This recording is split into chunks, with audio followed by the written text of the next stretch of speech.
चलिए सावधान हो जाएं सभी। यहाँ से हमारी गोष्ठी ढाईदीप शिक्षण संस्थान के विद्यार्थियों की प्रारंभ होने जा रही है। सभी अपने स्थान पर बैठ जाएं। एक बार हमारे विद्यार्थी जोर से जयकारा लगा देंगे, जिसमें जो सावधान नहीं हैं और सभी अपना स्थान ग्रहण नहीं किए हैं उनसे हम निवेदन कर देंगे कि वो अपना स्थान ग्रहण करें। बोलिए 10 लक्षण महापर्व की। हमारे विद्यार्थियों में कितना उत्साह है ये तो आपने देख ही लिया। अब हम इस गोष्ठी को प्रारंभ करते हैं बिना किसी औपचारिकता के, किसी भूमिका के, सीधे हमारी कक्षा। हाँ, तो इस गोष्ठी के जो हमारे संचालक हैं, कक्षा 9वीं के 2 विद्यार्थी ऐसे अविरल जैन और अतिशय जैन को हम निवेदन करते हैं कि आज की इस गोष्ठी का संचालन यहाँ से संभालेंगे। दोनों विद्यार्थियों के लिए एक बार जोरदार तालियां। और अब हम सीधे चलते हैं आज इस गोष्ठी की ओर, जिसका 10 लक्षण पर्व एक अनुशीलन जो हमने विषय रखा है, उसमें जो 6 वक्ता रह गए थे उनकी आज यहाँ से गोष्ठी प्रारंभ होती है। और कल का हमारा जो सांस्कृतिक कार्यक्रम है वो हमारा अक्षय निधि सांस्कृतिक कार्यक्रम है, इसलिए आप सभी लोग अवश्य उसमें रहें। अभी यहाँ पर गोष्ठी प्रारंभ हो रही है। धन्यवाद भैया जी हमें इस गोष्ठी का मंगलाचरण प्रदान करने के लिए। नमः सिद्धेभ्य। मैं अविरल जैन, मैं अतिशय जैन, ढाईदीप शिक्षण संस्थान के 9वीं के छात्र आप सभी का स्वागत करते हैं 10 लक्षण महापर्व के उपलक्ष्य में आयोजित मांगलिक गोष्ठी में, जिसका विषय है 10 लक्षण महापर्व एक अनुशीलन। जिसमें आपने, जैसा कि आप सभी को विदित है कि कल हमने 6 वक्ताओं के माध्यम से 5 धर्म और पर्व का स्वरूप जाना था। उसी श्रृंखला में आज हम शेष 5 धर्म और क्षमावाणी पर्व को भी समझेंगे। तो सर्वप्रथम हम इस गोष्ठी के अध्यक्ष महोदय आदरणीय श्रीमती लता जी जैन, जोरदार तालियों से स्वागत करें। हमारे आदरणीय पंडित श्री अभय जी जो हमारे भाई साहब हैं, उनकी धर्म पत्नी हैं श्रीमती लता जी जैन। मैं निवेदन करूंगा भाभी से जोरदार करतल ध्वनि से सारे विद्यार्थी स्वागत करेंगे।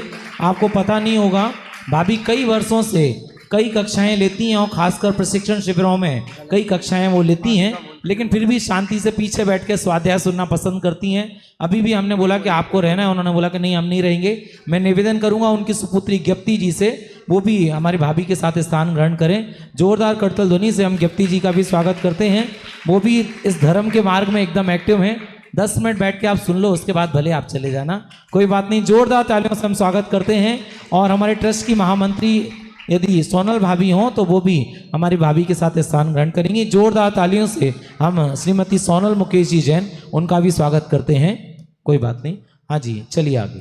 तो आज की इस गोष्ठी को मंगलमय बनाने हेतु, इसकी निर्विघ्न समाप्ति हेतु मैं बुलाना चाहता हूँ कक्षा 8वीं के वैदिक जैन और ओजस जैन को। वे आएँ और अपने मंगलाचरण से इस गोष्ठी को मंगलमय बनाएं।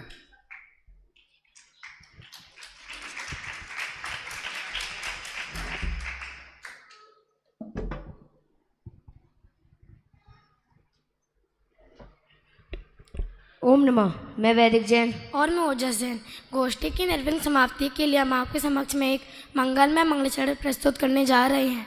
मंगलाचरण के लिए सभी हाथ जोड़ ले में सावधान। नमो अरिहंतारम नमो सिद्धारम नमो आयरियारम नमो वज्रायारम नमो लोए सविसाहुरम मंग। काय छहो प्रतिपाल पंचेंद्रिय मन वशे करो, संजम रतन संभाल विषय चोर बहु फिरते। नमः सिद्धेभ्य। सभा में उपस्थित अध्यक्ष महोदय, अतिथि महोदय, निर्णायक महोदय एवं सभी श्रोताओं को मेरा सादर जय जिनेन्द्र। आज की इस ज्ञान में संगोष्ठी का विषय है 10 लक्षण एक अनुशीलन, जिसमें मेरा प्रतिपाद्य केंद्र बिंदु है उत्तम संयम धर्म का स्वरूप। तो जब भी हम संयम नाम सुनते हैं तो हमारे मन में इसके कई अर्थ ध्यान में आते हैं।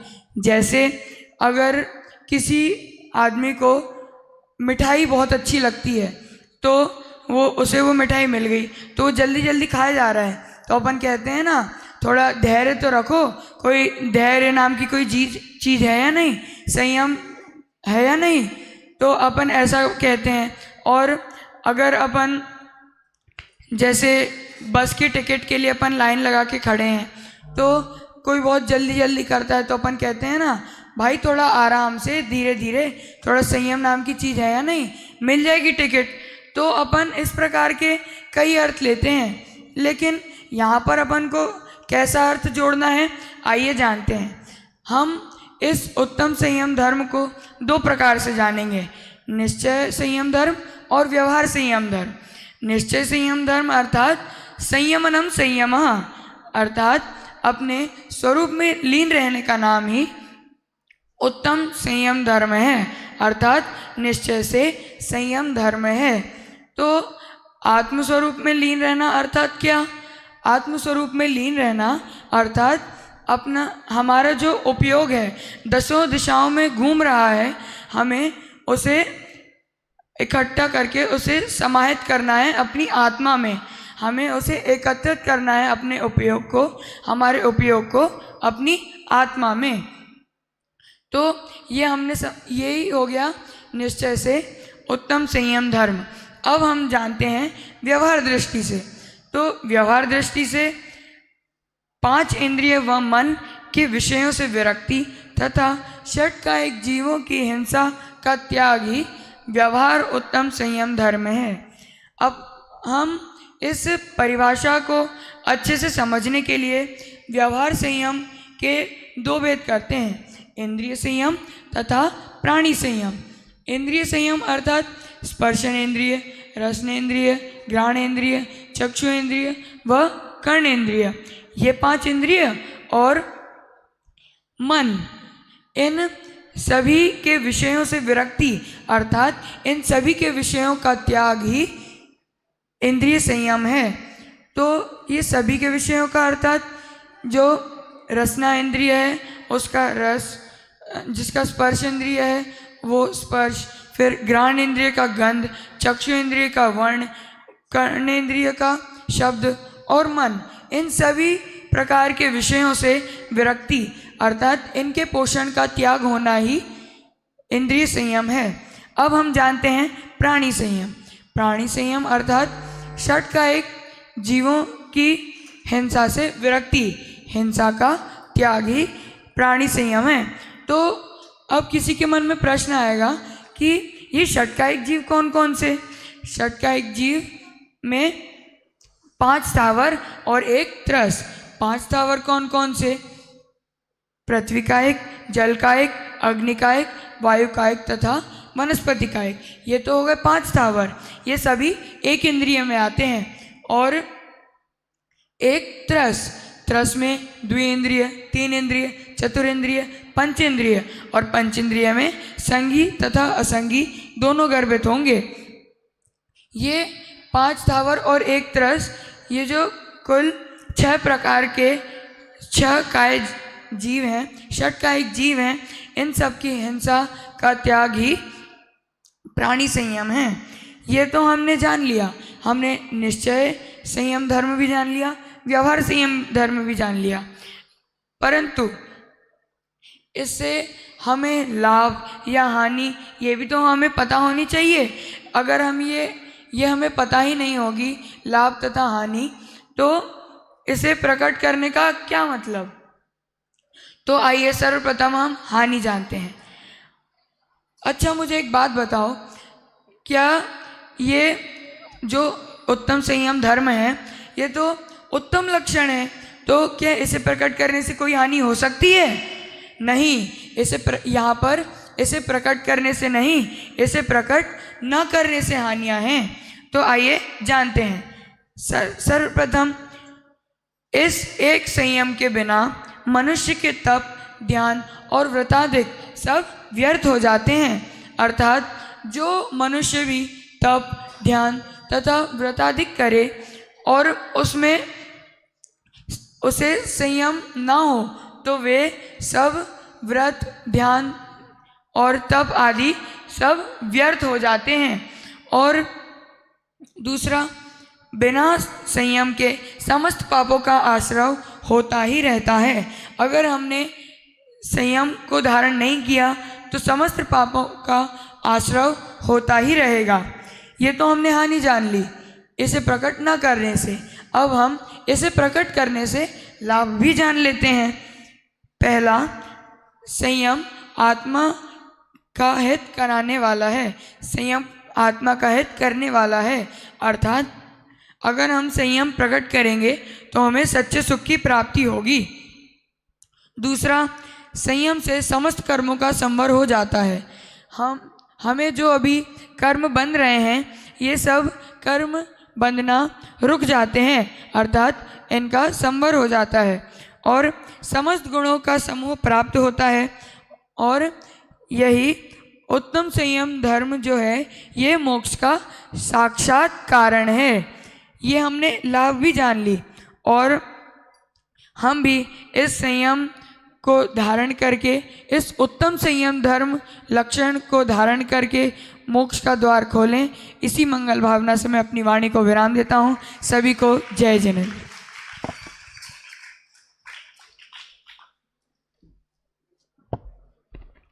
समिति चूप प्रवर्तमान से प्राणी इंद्रिय संयम। बहुत अच्छे ढंग से हमें अरम जैन डायरी ने समझाया कि उत्तम संयम धर्म क्या है, कि निज गुण पर्याय का धारक ज्ञान स्वरूपी चिदानंद उत्तम संयम है और इंद्रिय संयम वह प्राणी संयम के बल से साधक को अपने में नियंत्रित रहने पर वह आत्मा ही उत्तम संयम धर्म है। अब मैं दूसरे वक्ता के रूप में आमंत्रित करना चाहता हूँ भाई श्रेयस को, वे आए और आत्मा के उत्तम तप धर्म को समझाएं।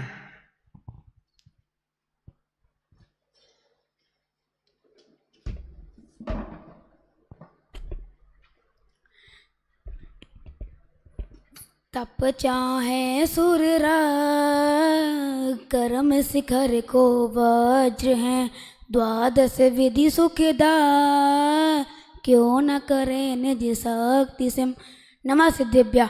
सभा में उपस्थित आदरणीय अध्यक्ष महोदय, निर्णायक महोदय, अतिथि महोदय एवं सभी श्रोताओं को मेरा सादर जय जिनेन्द्र। मैं श्रेयस कक्षा 8वीं कक्षा।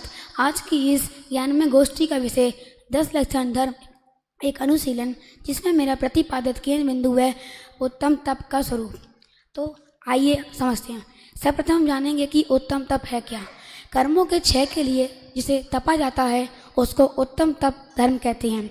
और आत्मा का उत्तम क्षमा, मार्दव, आर्जव, शौच, सत्य, संयम, इसी प्रकार एक लक्षण तप का है। प्रसिद्ध परमागम प्रवचन सार जी ग्रंथ की टीका में आचार्य जयसिंह समझाते हुए कहते हैं, समस्त रागादि प्रभावे चिच्छात्यागेन स्वस्वरूप प्रतिपन्यम विजन्यम तपः। अर्थात समस्त रागादि प्रभावों की इच्छा के त्याग द्वारा स्वयं में प्रतिपन्न करना, विजयन करना तप है। और अपने में लीन होना अर्थात आत्मलीनता द्वारा विकारों पर विजय प्राप्त करना ही तप है।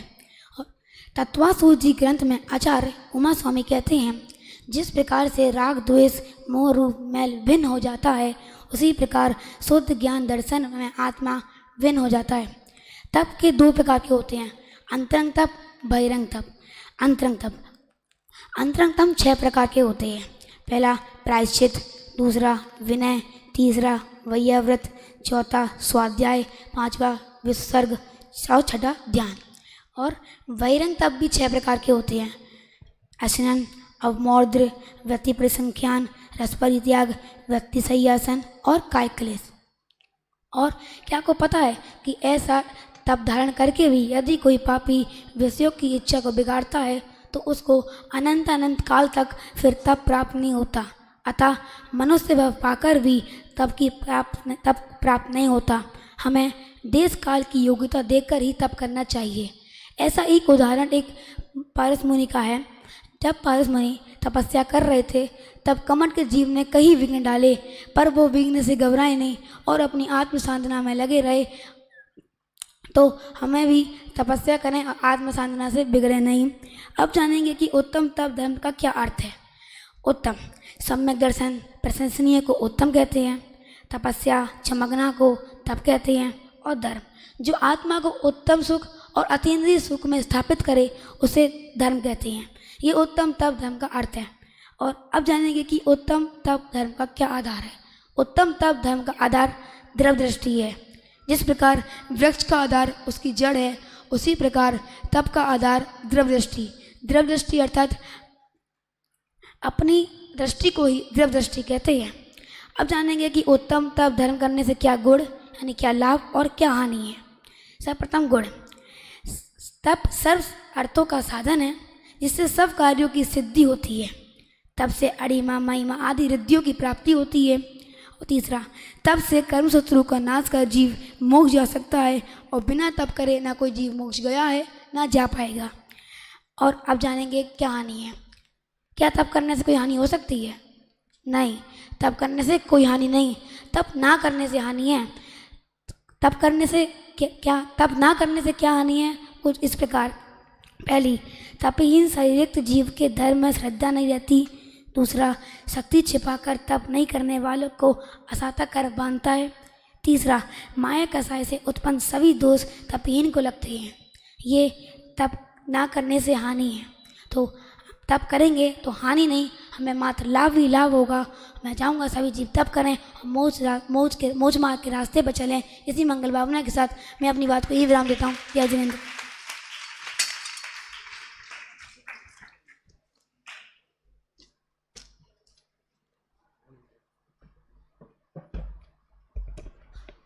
भाई श्रेयस ने हमें बताया कि आत्मा के जो हमने लक्षण जाने उनमें से एक लक्षण होता है उत्तम तप धर्म।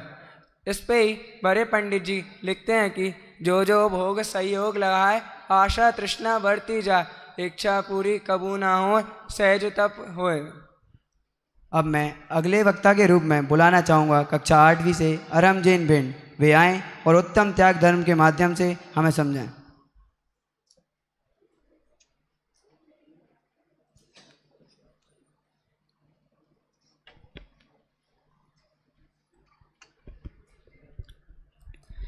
राग द्वेष मल त्याग से अमल चेतना होए, स्वयं उत्तम त्याग धर्म से शुद्ध आत्म सुख होए। ओम नमः। सभा में उपस्थित आदरणीय अध्यक्ष महोदय, निर्णायक महोदय एवं सभी श्रोताओं को मेरा सादर जय जिनेंद्र। आज की इस ज्ञान में गोष्ठी जिसका विषय धर्म 10 लक्षण एक अनुशीलन, जिसमें मेरा प्रतिपाद केंद्र बिंदु है उत्तम त्याग का स्वरूप। तो चलिए सर्वप्रथम हम समझते हैं उत्तम त्याग कहते किसे हैं। निज शुद्धात्म परिग्रह कृत्या बाह्याभ्यंतर परिग्रह निवृत्ति त्याग। अपने शुद्धात्मा को सब ओर से ग्रहण कर अंतरंग व बहिरंग समस्त परिग्रहों में निवृत्ति होना उत्तम त्याग है।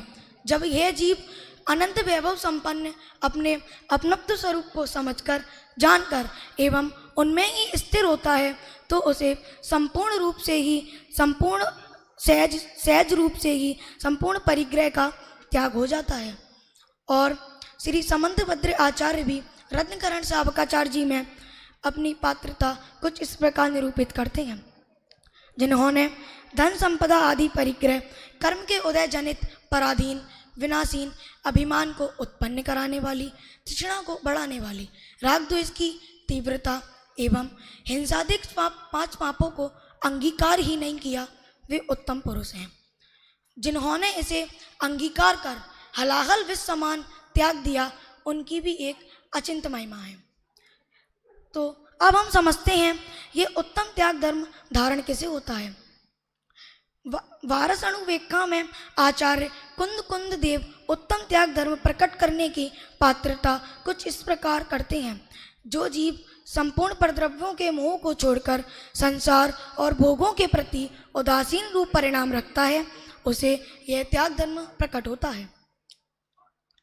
अब हम समझते हैं कि उत्तम त्याग धर्म धारण कैसे करें। उत्तम त्याग धर्म धारण करने के लिए हमें उनके गुण को समझकर उनके दोषों का चिंतन करना पड़ेगा। सर्वप्रथम हम उनके गुणों का चिंतन करेंगे। त्याग करने से उनके खेद के कारण हट जाते हैं। परिग्रह की व्याकुलता रहित मन में उपयोग की एकाग्रता होती है। परिग्रह का त्याग करने से सज्जनों का मन अत्यंत शुद्ध होता है। त्याग से केवल ज्ञान और केवल ज्ञान से मुक्ति, मुक्ति से गुण एवं गुण के साथ साथ अनंत सुख की प्राप्ति होती है। अब हमने इनके गुण को तो समझ लिया, अब इनके दोषों का भी चिंतन कर लेते हैं। परिग्रह आदि में ममत्व रखने से मनुष्य को अशुभ ध्यान होता है। अशुभ ध्यान से महापाप और महापाप से अनंत दुखों की परंपरा प्राप्त होती है। परिग्रह में मूर्छा महान कारक दुख देने वाली है एवं परिग्रह में मूर्छा रखने के समान और कोई बड़ा पाप नहीं है। अब मैं एक गाथा के माध्यम से अपनी वाणी को विराम दूंगा। सब्वे वावे जम्मा पच्चक खाई परेत्ति राणुदम तम्मा पच्चक खाणम राणम नियमा मुड़े दब्बम। परिभाव को पर जाने कर परित्याग उनका जब करे तब त्याग हो बस इसीलिए ही ज्ञान प्रत्याख्यान है। जिस तरह और जिस तरह कोई पुरुष पर जाने कर पर ज्ञान भव बस उस तरह पर जाने कर पर विज्ञानी परित्यजी। और अब आप सभी भी उत्तम त्याग को धारण कर मोक्ष को प्राप्त हो। इसी मंगल भावना के साथ मैं अपने विषय को विराम दूंगा। अब आप सभी को सादर जय जिनेंद्र।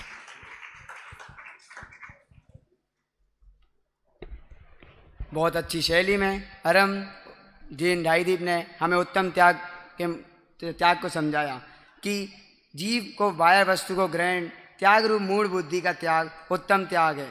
उससे प्रकट ग्रहण त्याग शक्ति स्वरूप ने शुद्धात्मा का परमानंद उत्तम त्याग धर्म है। अब मैं आगामी वक्ता के रूप में बुलाना चाहूँगा परियल राज जैन को कि वो आएँ और अपना विषय प्रस्तुत करें।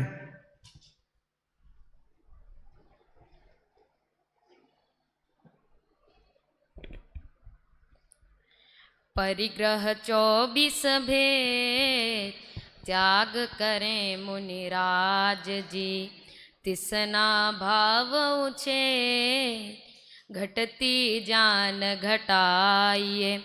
ओम नमः। सभा में उपस्थित अध्यक्ष महोदय, निर्णायक महोदय, मुख्य अतिथि एवं सभा में उपस्थित समस्त श्रोताओं को मेरा सादर जय जिनेन्द्र। आज की अमंगलमय गोष्ठी जिसका विषय है धर्म के 10 लक्षण, जिसमें मेरा प्रतिपादित केंद्र बिंदु है उत्तम आकिंचन्य धर्म का स्वरूप।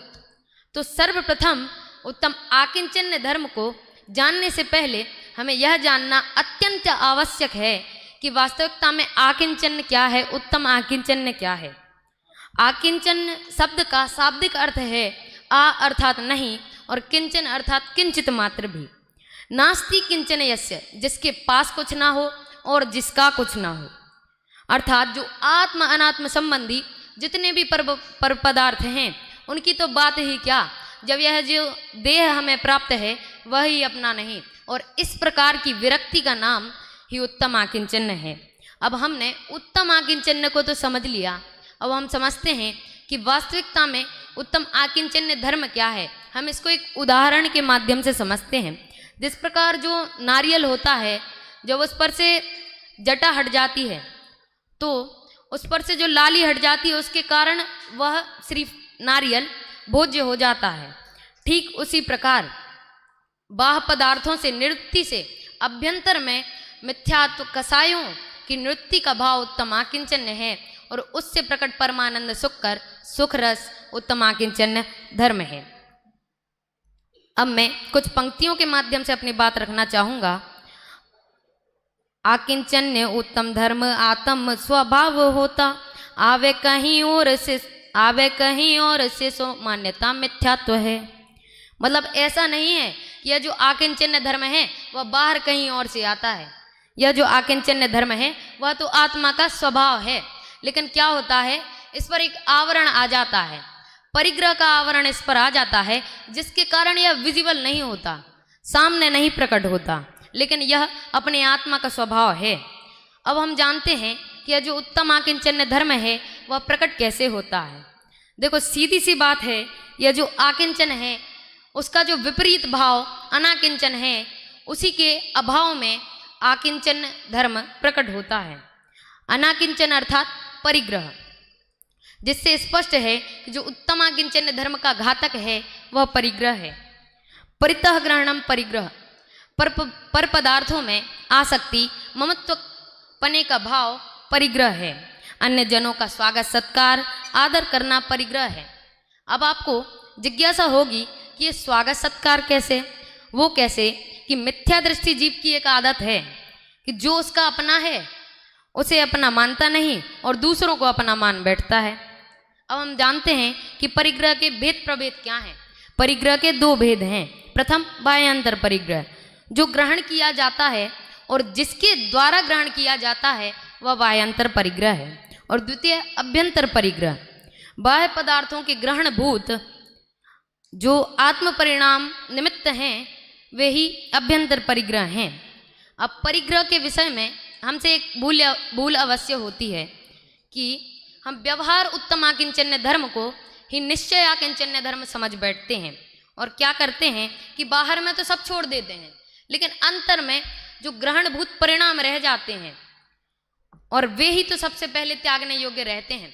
आचार्य कुंद देव भी भाव पहाड़ जी में लिखते हैं, भाव विशुद्धि निमित्तम बाहिर गंथस कीरये चाओ बाहिर चाओ विहलो अभ्यंतर गंथ जो तस्य, कि भैया बाह्य परिग्रह का त्याग भावों की विशुद्धि के लिए किया जाता है, परंतु रागादि भाव रूप अभ्यंतर परिग्रह के त्याग बिना बाह्य परिग्रह का त्याग निष्फल है।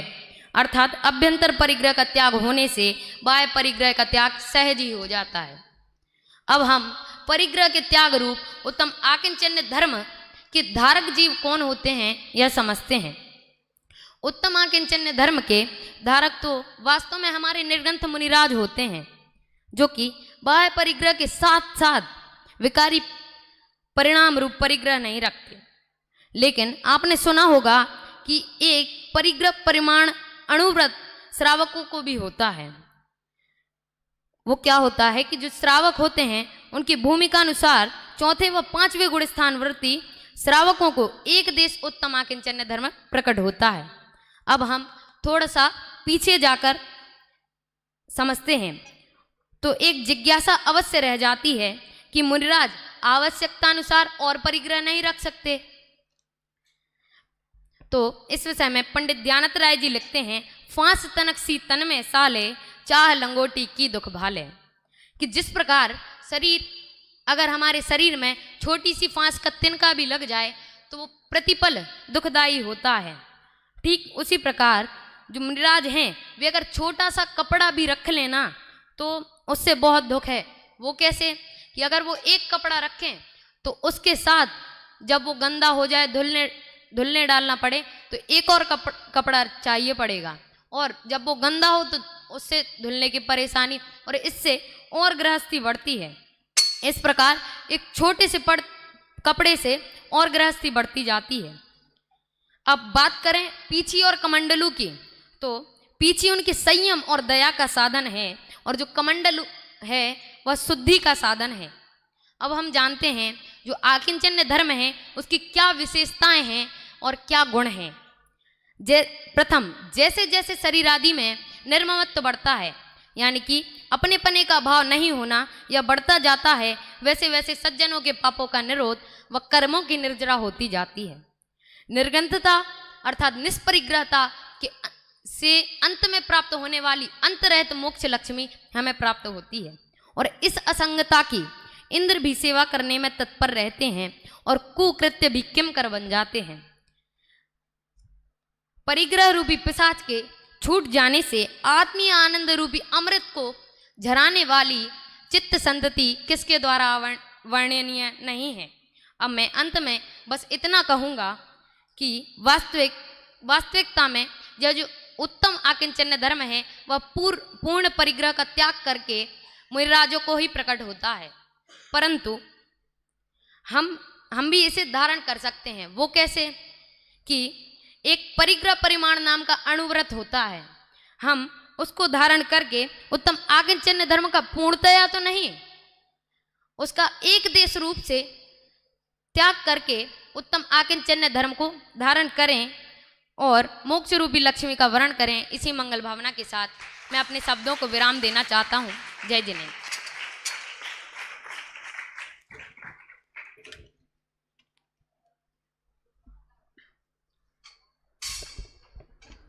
अपरिग्रह का मुकुट है निज आँखें चंदन, जो भी इसको धारते हो जाते निष्काम। भाई परियुल ने बहुत ही ओजस्वी शैली में हमें उत्तम आकिंचन धर्म से अवगत कराया कि उत्तम आकिंचन धर्म परिग्रह के अभाव से प्रकट होता है। यह हमारे निष्प्रय मुनिराजों को होता है, इसके एक देशी हमारे शावक होते हैं। और आकिंचन धर्म से प्रकट होने से आत्मा को जो संसार में रोकने वाली कर्मों की निजरा भी होती है।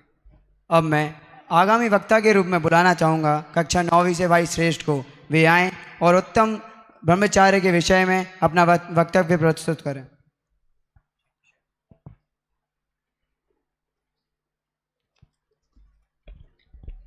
निज स्वरूप में लीन रहे उत्तम ब्रह्मचर्य होय, उत्तम ब्रह्मचर्य धर्म से सहज ब्रह्मानंद होय। नमः सिद्धिभ्य। सभा में उपस्थित माननीय अध्यक्ष महोदय, निर्णायक महोदय एवं सभी श्रोतागणों को मेरा सादर जय हिंद। जैसा कि आप सभी को विदित है कि ढाईदीप जी नायतन की इस पावन धरा पर होने वाली इस 10 लक्षण संगोष्ठी, जिसका विषय 10 लक्षण धर्म एक अनुशीलन, जिसमें मेरा मुख्य प्रतिपादक केंद्र बिंदु है उत्तम ब्रह्मचर्य का स्वरूप। तो यह ब्रह्मचर्य नाम सुनते ही आप सभी के मन में कई अर्थ ध्यान में आए होंगे कि जैसे कि अपन किसी को बाल ब्रह्मचारी भी कहते हैं, और किसी किसी को यह भी अर्थ ध्यान में आया होगा कि ब्रह्मचर्य एक अणुव्रत भी है और महाव्रत भी है। तो इस संगोष्ठी में हमें किस प्रकार से ब्रह्मचर्य का अर्थ लेना है और समझना है, आइए समझते हैं। तो सर्वप्रथम हम उत्तम ब्रह्मचर्य को उसके अर्थ से समझते हैं। तो अब उत्तम ब्रह्मचर्य को अर्थात उत्तम ब्रह्मचर्य में उत्तम जो कि सम्यक दर्शन का सूचक है, ब्रह्म का अर्थ आत्मा परमात्मा और चर्य का अर्थ लीनता और निमग्नता। तो इस प्रकार हमने उत्तम ब्रह्मचर्य का मतलब जाना। तो अब हम समझेंगे कि उत्तम ब्रह्मचर्य कहते किसे हैं। तो उत्तम ब्रह्मचर्य निर्मल ज्ञान स्वभाव निज शुद्धात्मा में ही लीनता, उसे उत्तम ब्रह्मचर्य कहते हैं। तो अब हमने इतना जान लिया कि उत्तम ब्रह्मचर्य किसे कहते हैं। अब हम उत्तम ब्रह्मचर्य धर्म को निश्चय और व्यवहार के माध्यम से समझेंगे।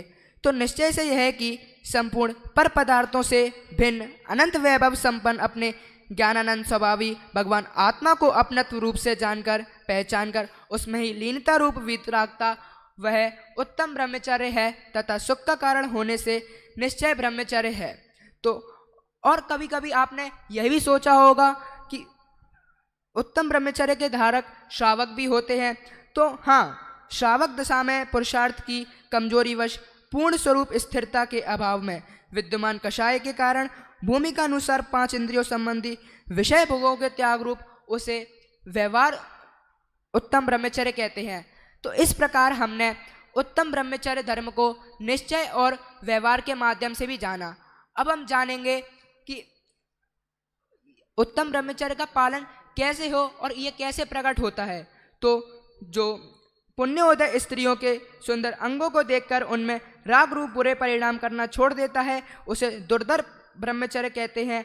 और जो मुनियों के संग से बचता है, उनके रूप को नहीं देखता, काम कथा आदि नहीं करता, उसे नवदा ब्रह्मचर्य कहते हैं।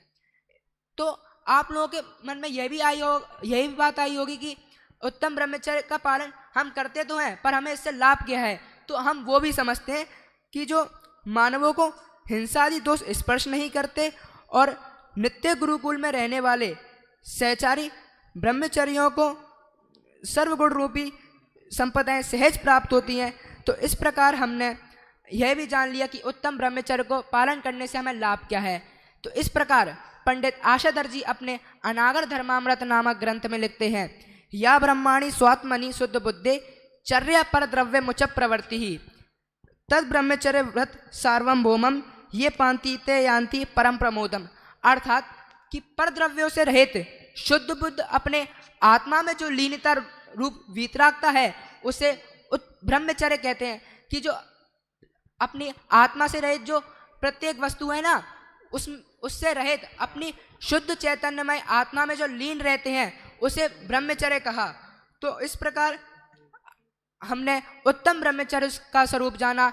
इस प्रकार मैं अपनी वाणी को यहीं विराम देता हूँ। जय जिनेंद्र।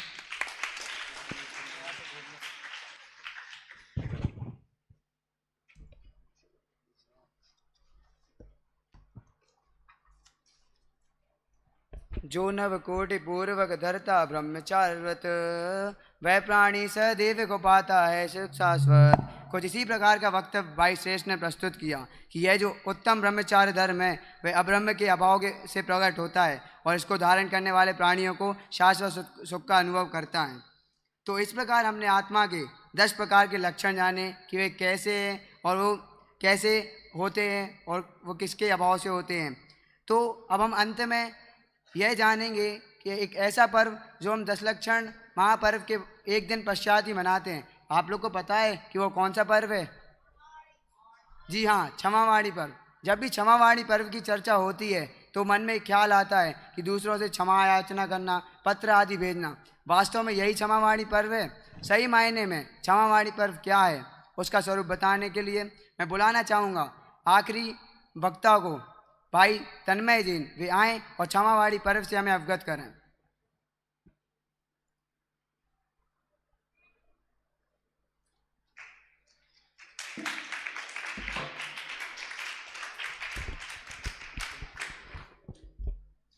मोक्ष मार्ग दर्शारा क्षमावाणी का पर, क्षमा भाव धारण करो राग द्वेष हर सर। ओम नमः। सभा में उपस्थित आदरणीय अध्यक्ष महोदय, अतिथि महोदय, निर्णायक महोदय एवं सभी सभासदों को मेरा सादर जय जयंत। आज की इस 10 लक्षणी गोष्ठी जिसका विषय है 10 लक्षण एक अनुशीलन, जिसमें मेरा प्रतिपाद्य केंद्र बिंदु है क्षमावाणी पर्व का स्वरूप। जैसा कि आप सभी को विदित है कि क्षमावाणी पर्व त्रैकालिक होने से शाश्वत है और यह प्रतिवर्ष 4 माह के अंतराल में 3 बार आता है। और क्या आप सभी को पता है यह प्रतिवर्ष 3 बार ही क्यों आता है? क्योंकि अप्रत्यख्यानावरण रूप क्रोध कषाय का वासना काल 6 माह से अधिक होने पर वह अनंतानुबंधी कषाय का रूप ले लेती है और अनंतानुबंधी कषाय संसार परिभ्रमण का कारण है और इसका नाश करना आवश्यक है। इसलिए 10 लक्षण पर्व के बाद अश्विन कृष्ण प्रतिपदा या अश्विन कृष्ण एकम के दिन यह पर्व मनाया जाता है। हमने यह तो जान लिया कि यह कब आता है, कितनी बार आता है और क्यों आता है। इसके बाद हम यह जानेंगे कि क्षमावाणी आखिर कहते किसे हैं। क्षमावाणी में क्षमा अर्थात अप्रीतिकर स्वरूप सहज संभाव और वाणी अर्थात जिन वचन स्वरूप प्रशंसात्मक वचन है। अन्य शब्दों में कहें तो अपराधों का प्रतिकार करने में समर्थ होने पर भी प्रतिकार करने की भावना उत्पन्न न होना, अपितु जिन वचन स्वरूप अर्थात जिनेन्द्र देव की वाणी जैसे मधुर प्रशंसात्मक वचन कहना। और यह क्षमावाणी 2 प्रकार से होती है, निश्चयात्मक और व्यवहारात्मक। निश्चय से जो आत्मा की शुद्ध परिणति है वही निश्चय क्षमावाणी है और व्यवहार से जो आत्मा की शुद्ध परिणति का प्रयोगात्मक परिणमन है वही व्यवहार क्षमावाणी है। हमने यह तो जान लिया कि क्षमावाणी किसे कहते हैं और वह कितने प्रकार की है। अब यह तो ठीक है, पर क्या सिर्फ एक दिन उत्तम क्षमा कह देना ही क्षमावाणी है? और क्या एक दिन के लिए ही क्षमावाणी पर्व मनाया जाता है? नहीं, यह तो आत्मा में शुद्ध परिणति से होता है, शुद्ध परिणति प्रकट होने से होता है। क्या आप पहले के समय में हम लोग अपने मित्रों को कार्ड व लिफाफे बेचकर क्षमावाणी पर्व की शुभकामनाएं देते थे और दुश्मनों को तो भेजते ही नहीं थे। और आज के समय में फेसबुक, व्हाट्सएप पर उत्तम क्षमा या क्षमावाणी पर्व की शुभकामनाएं आदि मैसेज भेजते हैं। क्या यही सच्ची क्षमावाणी है? नहीं,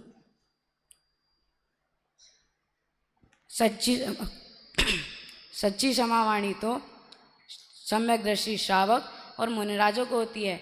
जिसे बताते हुए पंडित दौलत राम जी 6 डाला के 6वीं डाल के 6वें छंद में कहते हैं, अरि मित्र महल मसान कंचन कांचनेन्दन तुतिकरण अर्घावतारन असी प्रहारन में सदा समताधरन।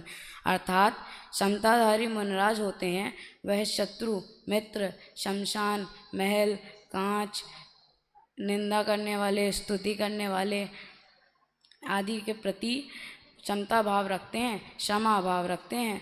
और क्षमा कायरता नहीं और क्षमा धारण करना कायरों का काम नहीं, पर वीरता भी तो सिर्फ शत्रुओं को मारना और उनको जीतना नहीं, अपनी वासनाओं को कषायों को मारना विकारों को जीतना ही और क्षमा को धारण करना ही वास्तविक वीरता है।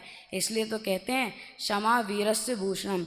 इसके बाद मैं आप सभी को बताना चाहूँगा कि सिर्फ क्रोध कषाय ही क्षमा धारण करने में बाधक नहीं है, इसके अलावा मान कषाय भी बाधक है।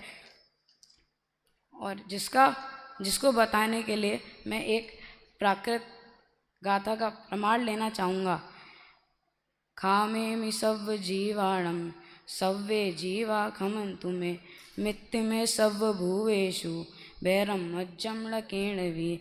इस गाथा में कहते हैं मैं सब जीवों को क्षमा करता हूँ। ऐसा कहकर क्रोध कषाय के त्याग का संकल्प या क्रोध कषाय के त्याग की भावना बातें हैं और सब जीव मुझे क्षमा करें, ऐसा कहकर मान कषाय के त्याग का संकल्प और मान कषाय के त्याग की भावना बातें हैं।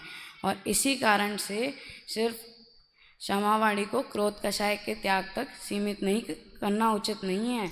और क्षमा याचना मान कषाय के अभाव से होने वाली प्रवृत्ति है।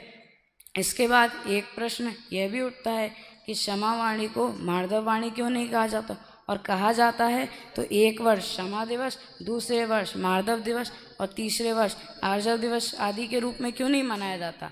क्षमावाणी अर्थात मात्र क्षमावाणी नहीं है, क्षमा आदि वाणी है। क्षमा आदि दशों धर्मों की आराधना से आत्मा में उत्पन्न निर्भयता, कोमलता, सरलता, निर्लोभता, सत्यता, तप, त्याग, अकिंचन और ब्रह्मचर्य लीनता से उत्पन्न समग्र पवित्र भावों का वाणी में प्रकट होना ही वास्तविक क्षमा वाणी है। और जब हम हमारी भूमिका अनुसार दशों धर्म हमारे परिणति में प्रकटेंगे तभी हमें क्षमावाणी का वास्तविक लाभ प्राप्त होगा। और ऐसे ही लाभ को हम सब प्राप्त करें, इसी मंगल भावना के साथ मैं अपनी वाणी को विराम देना चाहूँगा। जय जिन।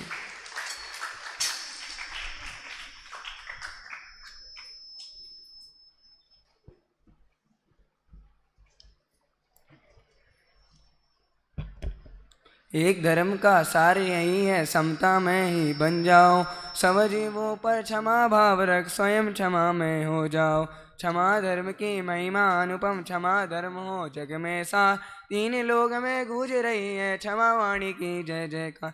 कुछ इस प्रकार के भावों को भाई तन्मय ने व्यक्त किया कि यह क्षमा वाणी पर सब जीवों को क्षमा कर स्वयं क्षमा रूप होने का पर्व है। और यह क्षमा वाणी पर एक तरह से 10 धर्मों का सार है। इस प्रकार हमने आत्मा के 10 लक्षणों को तो जान लिया और क्षमावाणी पर्व को भी जान लिया। अब मैं निवेदन करता हूं अध्यक्ष महोदय से कि वे अपने इस संगोष्ठी के भाव प्रकट करें।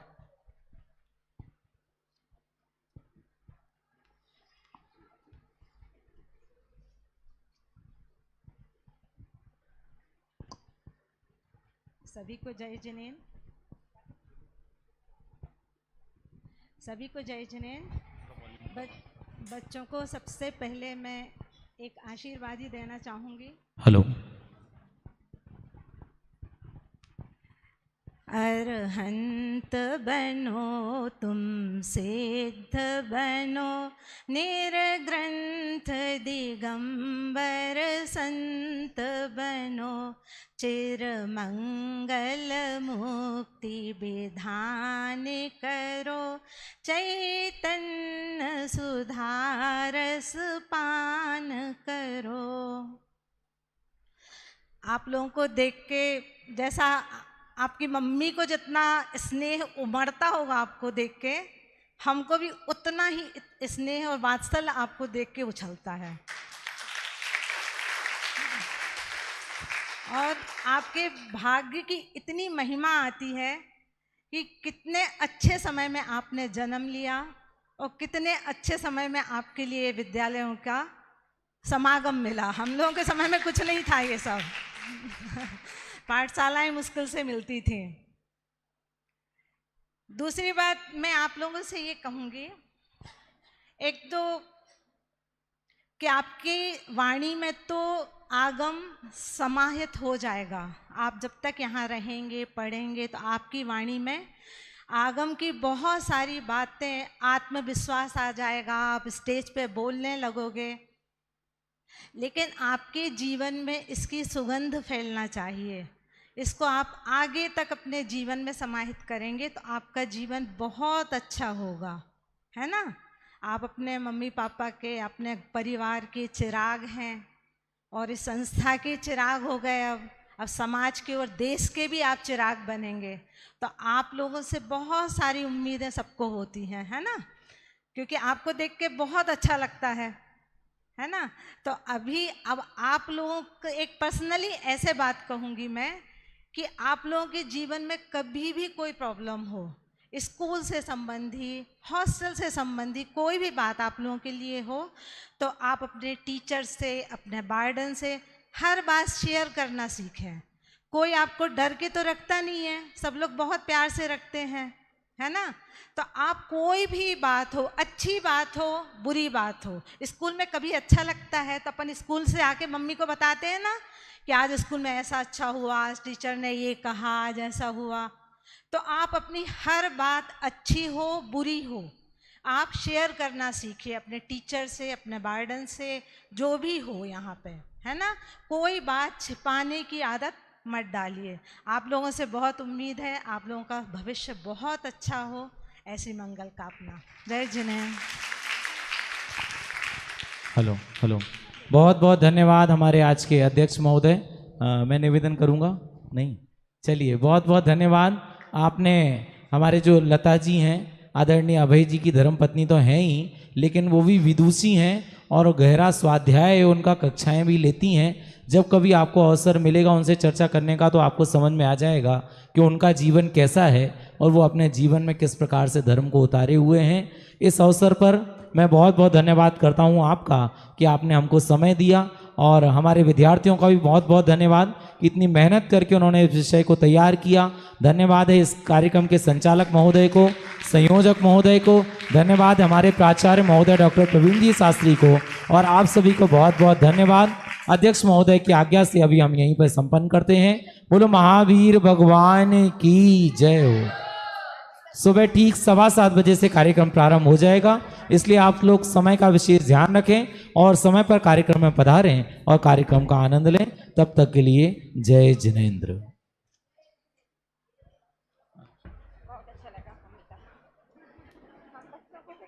₹1100 की राशि बच्चों के लिए राम किशोरी जी इंदौर, उनके परिवार की तरफ से प्राप्त हुई है।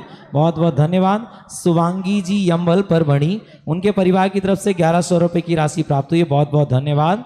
और मनीषा जी जैन ब्यावरा, उनके परिवार की तरफ से भी ₹500 की राशि प्राप्त हुई है। बहुत बहुत धन्यवाद।